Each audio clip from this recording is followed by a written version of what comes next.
वज़ीर आज़म शुक्रिया अदा कर रहे हैं वर्ल्ड बैंक का कि $40 बिलियन की अब इन्वेस्टमेंट होने वाली है। ये तो ऑन पेपर तो इट्स अ मैसिव अमाउंट। तो इससे आपको क्या लगता है जो वो बात कर रहे हैं कि एजुकेशन सेक्टर में सरमायाकारी होगी, मईशत का पहिया चलेगा, ये बात जो है इससे हमें होप होनी चाहिए, उम्मीद होनी चाहिए?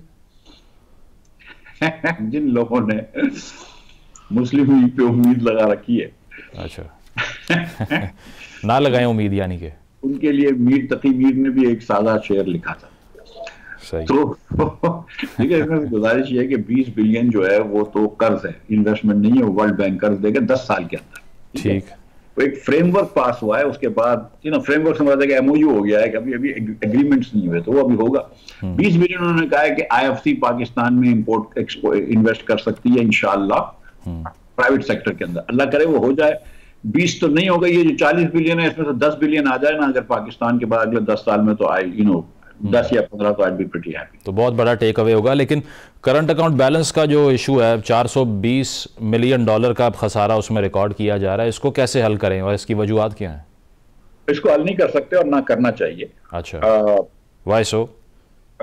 जब गरीब मुल्क होता है, डेवलपिंग कंट्री होता है, और उसकी मईशत अगर बढ़ रही है तो उसकी थोड़ी सी एक्सपोर्ट कम होंगी, इंपोर्ट ज्यादा होंगी अगर वो इन्वेस्ट कर रहा है तो। इस मजमूए प्रॉब्लम पाकिस्तान में यह है कि हमारा इंपोर्ट बढ़ रहा है लेकिन मशीनरी इंपोर्ट ग्रुप नहीं बढ़ रहा।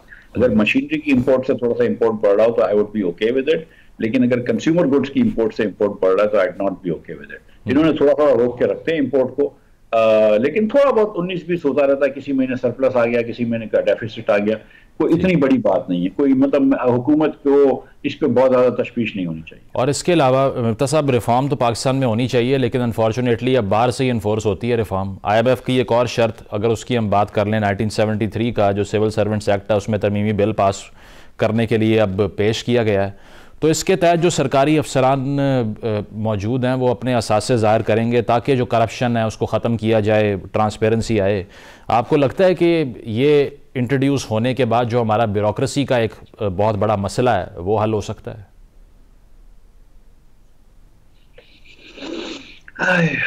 देखिए, मैं सच बताऊं कि ये हुकूमत डिसफंक्शनल है। ये हुकूमत तो खास तौर पर, लेकिन हुक्मरानी डिसफंक्शनल है। जो ब्यूरोक्रेट्स चोरी करके बैठे हैं और जायदादें बना के बैठे हैं वो कोई इसका भी हल निकाल लेंगे। आधे लोगों की जायदादें तो कनाडा में हैं। कुछ कौन सा ब्यूरोक्रेट है जिसके बच्चे इधर रहते हैं, जिनके पास कनाडा में और अमेरिका में और ऑस्ट्रेलिया में प्रॉपर्टियां नहीं है, जो पैसे कमाते हैं? ऐसा नहीं है कि सारे ऐसे हैं, ऐसे नहीं है। लेकिन मैं ये कह रहा हूं कि मतलब जो तो पाकिस्तान के अंदर जब आप सारा वक्त तो आपकी हर किस्म की एमनेस्टी आ जाती है। अभी भी ये बात कर रहे थे कि प्राइम मिनिस्टर साहब जो IMF के डर से नहीं हुआ कि रियल एस्टेट को फिर एक 5 करोड़ रुपए की एमनेस्टी दे रहे थे। तो आप ये कवानीन कर लें, अल्लाह करेगा। देखें ना, आप तो सियासतदानों के भी असासे पब्लिश करते हैं। बिल्कुल। मगर आपको लगता है कि शफाफियत नहीं है उसमें? अभी वैसे तनख्वाहें बढ़ाने के हवाले से भी सब एक पेज पे दिखाई दिए नेशनल असम्बली में। सर देखिए, मैं आपसे गुजारिश कर रहा हूं कि ये थोड़ा बहुत खान साहब वो लड़ाई करते थे और बिल्कुल वो जनमन भी लड़ाई करते थे। ऐसा नहीं कि दिखावे कि उनको थोड़ी सी लड़ाई करने की आदत थी। ठीक। जब वो फौज के साथ थे और फिर जब फौज ने इनको हटाया तो फौज को भी खिताब देना शुरू कर दिए, मीर जाफर और मीर पता नहीं सादिक वगैरह के। लेकिन बाकी तो PTI वाले जो लोग होते हैं और उनकी और मुस्लिम लीग वालों की और पीपल्स पार्टी वालों की बड़ी आपस में दोस्ती होती है और सबने मिलकर तनख्वाहें बढ़ा ली। अच्छा। सारे MNA MP ने तनख्वाहें बढ़ा ली। खान साहब 2014 में भी रिजाइन कर दिए थे इन्होंने, MNA ने, तो सब लोग तनख्वाह तो ले लेते थे। मुल्क के अवाम के, पाकिस्तान के अवाम के पैसों से, अल्लाह की मेहरबानी से इन सियासतदानों को किसी को कोई इनके दिल में डर नहीं है। वो लॉजेस भी नहीं छोड़ना चाह रहे थे बहुत से।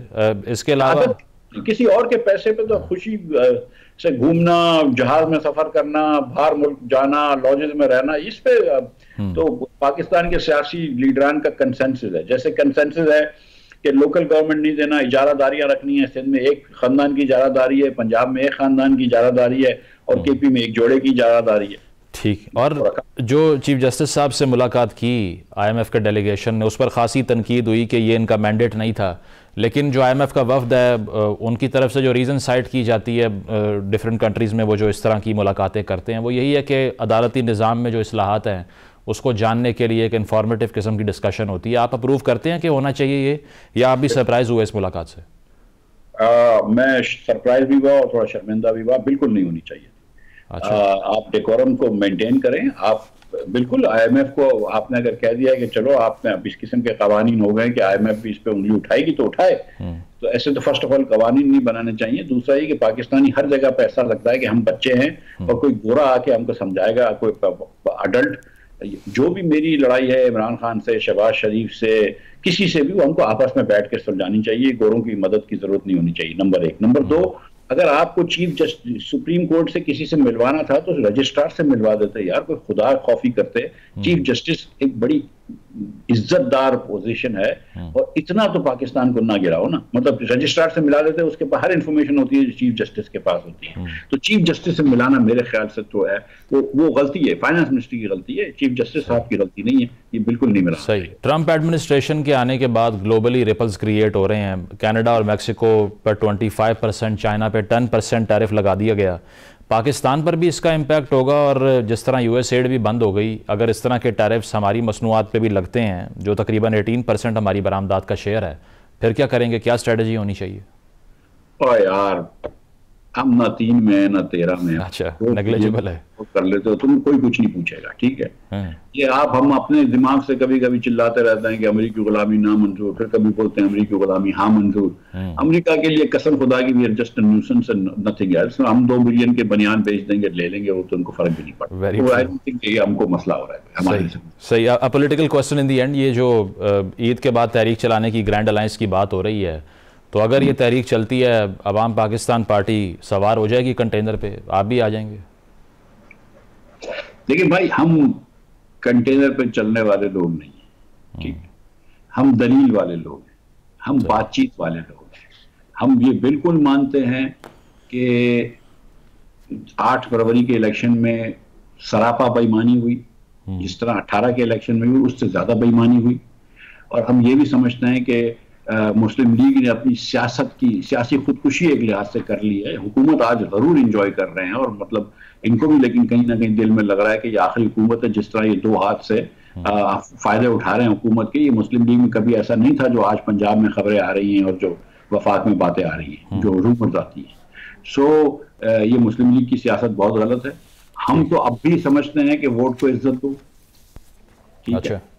तो लेकिन हम वोट को इज्जत देने के लिए कंटेनर पे पहले भी नहीं चढ़े थे, आप भी नहीं चढ़ेंगे। हमारी अपनी सियासत है, हम बिल्कुल इसकी बात करना जरूरी है। मिफ्ता इस्माइल, शाहिद अब्बासी, दीगर हमारे लीडरान, जफर मिर्जा वगैरह हर फोरम पे बात करेंगे कि ये हुकूमत जो है ये बिल्कुल इलीगल है, अनइलेक्टेड है, कोई मॉरल अथॉरिटी नहीं है, इसके पास कोई वजह नहीं है कि ये कॉन्स्टिट्यूशनल अमेंडमेंट्स करे और पूरे जुडिशियल सिस्टम को खराब कर दे, पूरे जुडिशियल सिस्टम को डिस्ट्रॉय कर दे और पूरे जुडिशियल सिस्टम को अपनी हुकूमत बचाने के लिए किया। ये सारी बातें हम खुल के करते हैं। सही। और हमारी सियासत हमारी और आर्मी चीफ को खत लिखना आप अप्रूव करेंगे? ये कोई ऐसा इनिशिएटिव है जिससे कोई फर्क पड़े, कोई फायदा है इसका? क्या वही बात है ना जो मैं अभी आपसे कह रहा था कि कोई कुछ इज्जत रखी जाती है इन चीजों की ना। तो हमको IMF को मिलवाना था तो रजिस्ट्रार से मिलवा देते हैं, ठीक है। आप अगर ये कह देते हैं कि ये हमने कौम के नाम खत लिखा है, खान साहब addresses the nation, prime minister nation को तो एड्रेस खत लिख सकता है ना, ठीक है। पूरे मुल्क को खत लिखता तो आर्मी चीफ के पास कॉपी तो उसकी पहुंच ही जाती, पहले ही पहुंच जाती। मतलब जब वो खत उसको दिया होता जिब्रान को या बैरिस्टर को, तो ऐसा वाले सुन लेते होंगे तो इनको पता तो चल जाती, ठीक है। वो इतनी बड़ी बात कर रही थी। ये आर्मी चीफ को लिखना, अगेन उसको वापस आप सियासत में, वी अंडरस्टैंड कि दे आर इन पॉलिटिक्स, लेकिन इस तरह बोल के सियासत में लाना जो है ना, वो उसको भी एम्बैरेस कर रहे हैं, उसकी पोजीशन और मुश्किल कर रहे हैं। Why do this? आप तो खुद आर्मी की गोद में बैठ के हुकूमत में आए थे, यू नो। तो आज जब ये दूसरे लोग आर्मी के गोद में बैठ के हुकूमत कर रहे हैं तो इतना क्यों उनको आप लान तान कर रहे हैं? बिल्कुल। तो इस तरह का जो इनिशिएटिव है वो लेजिटिमाइज कर देता है इस चीज़ को। बहुत बहुत शुक्रिया। मिफ्ता इस्माइल साहब हमारे साथ मौजूद थे।